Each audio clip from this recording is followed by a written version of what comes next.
I want to ask you about the importance of brotherhood. You're very close with two very famous individuals at the moment, Andrew and Tristan. Right. And I know, of course, of your relationship with Sterling Cooper. You guys lived together for some time. Do you guys live together right now? No, he's in Spain. He's in Spain. On brotherhood, what are the traits you look for when building your tribe of brothers? And how many close friends would you say you have?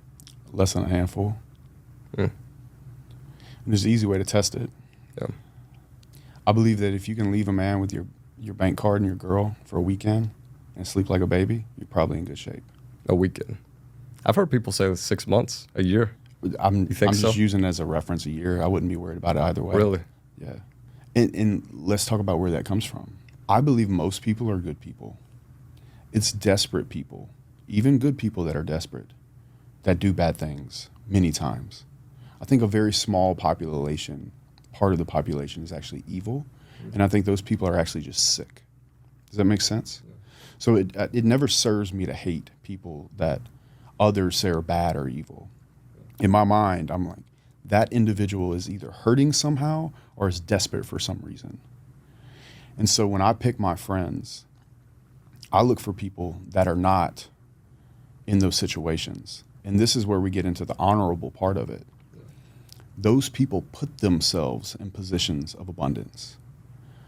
I don't have to worry about leaving my girl with Tristan Tate, for example, because Tristan's got so many women. Why would he ruin a friendship, something like me and him have, that is actually substantially harder to replace over sleeping with one girl? This is interesting. So like me, for instance, say I had a I girlfriend. wouldn't trust you I'd with be my girl fine. for a second, pretty boy. I'd be fine leaving my girl with you, for instance, because I know you are so abundant. But Right. that doesn't necessarily mean we have this deep brotherhood. So It how do you doesn't, but distinguish the it's a- trust it's a versus very the good- abundance? It's a very good place to start, though. Mhm. Same thing with money. A lot of people, there's two things that people find themselves losing friendship over. And most often it's women or money. They do a business deal together. It goes bad, money. Guys are friends for 20 years. There's a divorce. She wants to try to get even with the guy. And the other guy is not in abundance of women at all. And he makes a mistake. Yeah. 20 minutes costs him a lifetime of friendship. So looking for people that are abundant in certain areas that have already shown, because you have to have good character traits to get an abundance of anything, particularly on those two things. So now you're just starting with a better base of individual. That makes sense. Then it's going to be around things like, does my soul align with this person? Do we really see the world in the same way? Can we support each other when everybody else is against us? And you call that brotherhood, but I'd also call that family. Yeah. And so I'm looking for people that can, of course, challenge me and help me see things. And it's not even just making money together. It's also just growing together and having that support system in place that allows you to continue to move up, even if the world is trying to put arrows in your back. And that's something that I think is really important. So there's a qualifying factor of abundance for me.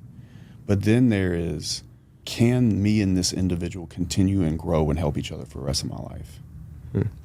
And his. I don't think I'm a good friend to someone if I can't try to push them to be a better man in some way Definitely. or help them make money. I ended a friendship over your advice on that. We looked at our friendship and we're like, we used to make each other money, but now we go to the club, we do a lot of bad things, we drink together, and that's really about our friendship at this point. And we kind of looked at it and we're like, yeah, we're not helping each other grow anymore. That's a good piece of advice. Was there something there that would have stopped you from changing that with that individual? There were some other factors, for sure. I think it's possible that people go into such different fields that you're so far apart that you can't really build each other up anymore, you know? Yeah. Like, say, for instance, he went back to college, went to an Ivy League school. Be a very different life than me, you know? But I think you made the right decision.